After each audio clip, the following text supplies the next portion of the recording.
যারা ফিলিস্তিনি বাচ্চাদের ভিডিও দেখে চোখের পানি ফেলি, কিন্তু আমাদের ওয়াশরুমে গেলে হ্যান্ড ওয়াশটা দেখা যায় ইহুদিদের।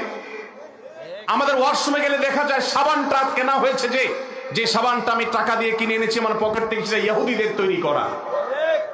আমি যে সফট ড্রিঙ্কসটা গিলছি ডক ডক করে, সেটা ইহুদিদের তৈরি করা।